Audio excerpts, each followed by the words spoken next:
Student. Today we will start our new chapter, Common Gold. This is also a chapter of again moral science. Mostly I like the moral science chapter, so I will come with your moral science chapter, Common Good.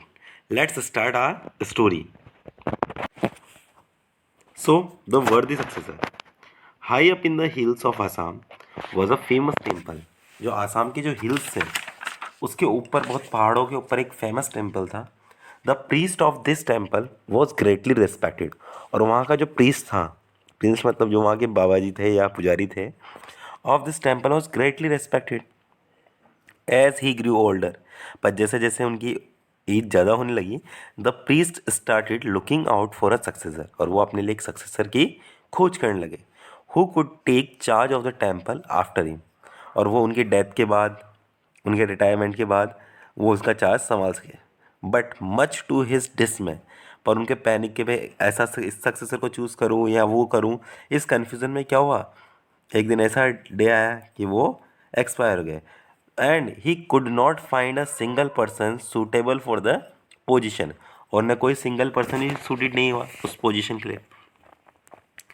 और एक दिन the day came when the old priest ले on his death bed. और क्या हुआ, आखिरकार वो old पुजारी अपने बेड पर पड़ गए, मतलब उनकी आखिरी सांसें चलने लगी. He called for a care taker of the temple. उन्होंने उस मंदिर की जो देखभाल करता था उस केयर टेकर को बुलाया.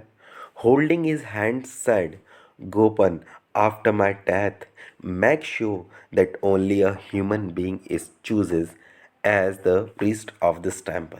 और ने क्या कहा कि गोपन, मेरी मौत के बाद तुम सिर्फ एक इंसान को, जिसके अंदर उसके अंदर इंसानियत हो, मानवता हो, ह्यूमन बीइंग हो, गुड पर्सन हो, उसी को आप क्या करना, प्रीस्ट चूज करना. Saying that the holy man breath in his last. और उन्होंने इस प्रकार अपनी आखिरी सांस ली. The need for a new priest was now urgent. अब फटाफट जल्दी से नया पुजारी चाहिए. A date was fixed for choosing one. और उन्होंने एक डेट चूज़ करी. Those hopeful of becoming the new priest had to attend a interview of the temple.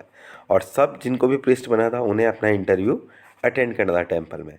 Standing at the top most point of the हिल. और क्या करना था उन्होंने, क्या करा, जो हिल था, जो माउंटेन था, उसके टॉप मोस्ट पॉइंट पे जहाँ मंदिर था, वहाँ उन्होंने सबको जो भी इंटरव्यू देने आए थे उनको वहाँ बुलाया. Gopan saw a large number of young man. और उस दिन क्या हुआ, बहुत सारे लोग, young man making the steep, उतनी खड़ी चट्टान. अब मंदिर ऊंचा है, आप कभी पहाड़ पे गए हो तो कितना भयंकर होता है, रास्ता अगर सही से नहीं बना होता है तो स्टीप मतलब बिल्कुल खड़ी और डेंजरस क्लिम था. He had still not worked out of the mystery of the priest dying wish. और साथ में उनकी ये भी कन्फ्यूजन चल रहा था कि अब क्या करे, पुजारी जी ने जिसको कहा था उसको कैसे चूज़ करें. उस मिस्ट्री का उनको कन्फ्यूजन था कि किसको चूज़ किया जाए. How will I know whom to choose. उनके मन में यही कन्फ्यूजन था किससे मुझे चूज़ करना. ही वंडर्ड. फिर उन्हें थोड़ा सा वंडर्ड हुआ. वंडर्ड मतलब ऐसा होता इमेजनी, रोमांच भर दे, अचंभित कर दे, अनोखा टाइप.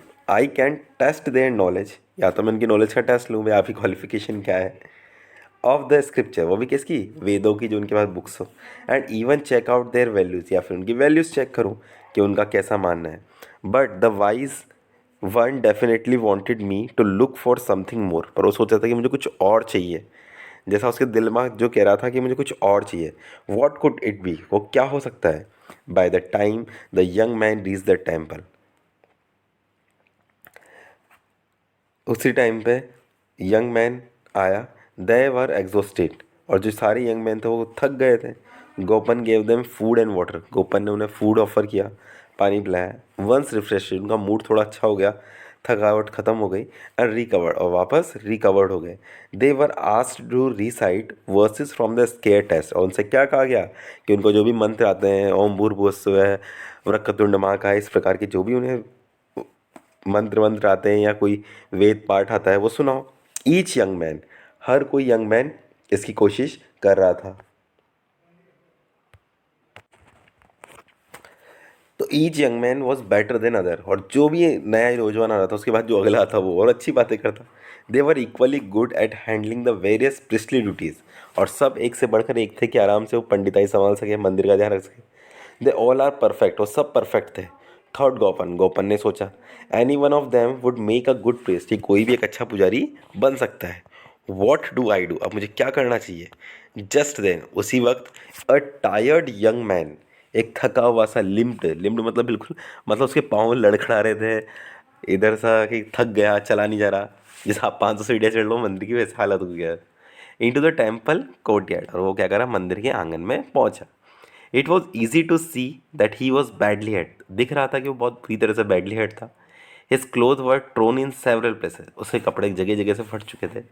गोपन रस्ट, गंदे हो चुके थे। Gopan rushed up to the young man, वो उसके बाद दौड़ के गया और कहा, वॉट हैपन टू यू, आपको क्या हुआ है। Have you come for the interview, क्या आप इंटरव्यू के लिए आए हैं। लुक एट योर फीट, आपके पाँव की तरफ देखिए। They are hurt so badly, ये कितनी बुरी तरह से जख्मी है। The young man said with a smile, उसने बड़े ही स्माइल से कहा, please sir don't worry about me, sir मेरे लिए चिंता मत कीजिए। Yes it was my dearest wish, ये मेरे मन की इच्छा तो है कि I to be the temple priest here, but I know I am very late for interview, पर मुझे पता है कि मैं इंटरव्यू के लिए काफ़ी लेट हो चुका हूँ। But what happen to you, asked Gopan worriedly, बिल्कुल चिंता में उसने पूछा कि आपको हुआ क्या है। Were you attacked on the your way है, क्या आप पर कोई अटैक हो गया। Didn't you follow the same route as the others, क्या दूसरों ने जिस रास्ते को चूज़ किया आपने अलग रास्ते से आए। इन डीड आई डिड, उसने कहा कि नहीं नहीं, मैंने ऐसा उस सेम ही रास्ते से आया हूँ। रिप्लाइड द यूथ, उस युवा ने कहा। बट द माउंटेन ट्रेल, पर जो माउंटेन का जो ट्रैक है, रास्ता है, was full of thorny bushes, पर वहाँ बहुत सारी छोटी छोटी झाड़ियाँ उगी थी, एंड शार्प स्टोन्स, और पत्थर पड़े थे। So I decided to clear it, तो मैंने सोचा कि पहले इनको साफ कर दो, क्योंकि आने जाने वाले जो पीपल है उनको बड़ी परेशानी होती है टेम्पल में। Now people can come to temple without getting hurt on their way, अब जो पीपल आएंगे वो आराम से आएंगे, उनको कोई हर्ट नहीं होगा। That is why I am late, इसलिए मैं लेट हो गया। Gopan was filled with wonder, Gopan को बड़ा ही खुशी हुई, वंडर हुआ, अचंभित हुआ। The wise one's words came back to him, वापस के कानों में उन पंडित जी की आवाज़ गूंजने लगी।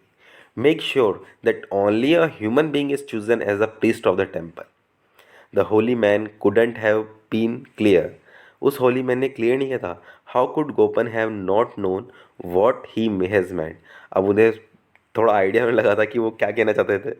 सन, गोपन ने कहा, सन बेटा। Placing his hand on the young man shoulder, उन्हें उसके कंधे पे हाथ रखते हुए कहा, ऑन सीइंग यू, मैं आपको देखते हुए, I know what the wise priest was talking about, अब मुझे समझ में आ गया कि वो पंडित जी आपसे क्या कहना चाहते थे मुझसे। यू आर चूजन वन, मैंने तुम्हें चूज कर लिया है। You are the new priest of the temple, अब आप पंडित मंदिर के नए पुजारी हो। What cried the young man, वो इंसान रोने लगा, आंसू आ गए खुशी के मारे और कंफ्यूज था। वॉट डू यू मीन, आज द अदर, दूसरों ने कहा कि ये क्या मतलब है इसका। आर वी नॉट ह्यूमन, क्या हम ह्यूमंस नहीं हैं। Why do you choose this young man who was late for the interview.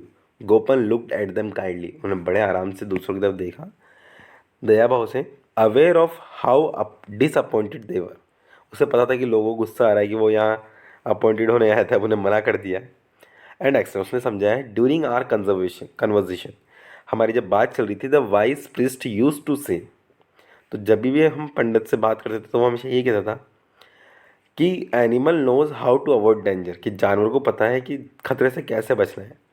Hunt for food, कैसे फूड को पाना है। एंड लिक इट्स वूंड, और अपने घाव को कैसे भरना है। टू हील इट सेल्फ, पर उसे ये नहीं पता होता कि it does this protect it self, खुद को, पर दूसरे की वो हेल्प नहीं कर सकता। But only a true human being, पर एक ट्रू ह्यूमन बींग ही अंडरस्टैंड कर सकता है दूसरे की feeling, another's feeling, sometimes even without caring for one's own, और बिना उसको खुद का ध्यान रखे हुए। टुडे ही कंटिन्यूड, आज आप जैसा देख सकते हो, all of you claimed the same danger stay, आप सब उसी सेम रास्ते से आए हो। To get here on time, trying to avoid the obstacles, और उन रास्तों को छोड़ते हुए। But only one of you thought of his fellow being, पर सिर्फ इस अकेले ने तुम सबके बारे में सोचा। एंड टुक अप हिमसेल्फ, और उसने खुद ने उस टास्क को चूज़ किया। क्लियरिंग द पाथ, उस रास्ते को पास करने के लिए। The task of clearing the path, he did this to make it easier to use for those, और उसने उस रास्ते को ईजी कर दिया। Those who wish to pray to the temple, जिनको भी मंदिर आकर पूजा करनी होती उनके लिए रास्ता आसान कर दिया। एज अ रिजल्ट, इससे क्या रिजल्ट रहा? This young man lost the chance to be selected, और इससे उसने चांस खो दिया कि ये पंडित मंदिर का पुजारी बन सके।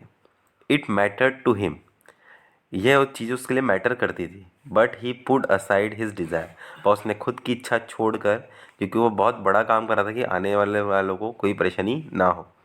On hearing Gopan the others agreed that he is right, और लोगों को समझ में आ गया कि गोपन सही कह रहे हैं। Thank you O wise one, whispered Gopan, Gopan ने कहा बहुत बहुत शुक्रिया। लुकिंग एट द हेवंस, ऊपर आसमान की तरफ देखिए। It would never have non better, ये पहले नहीं पता था कि if not for your words of wisdom, कि आज मुझे आपके वर्ड्स की इंटेलिजेंस ही पता लग गई है। All these fine young man would have made perfect price, ये सब पुजारी एक परफेक्ट पुजारी बन सकते हैं। But only one truly good, पर एक जो सच्चा ट्रूली गुड और human could have been your worthy successor, पर एक अच्छा इंसान, एक सच्चे दिल वाला ही आपका बहुत ज़्यादा वर्दी, वर्दी मीन्स होता है कीमती या एलिजिबल सक्सेसर हो सकता है। Thank you for listening this.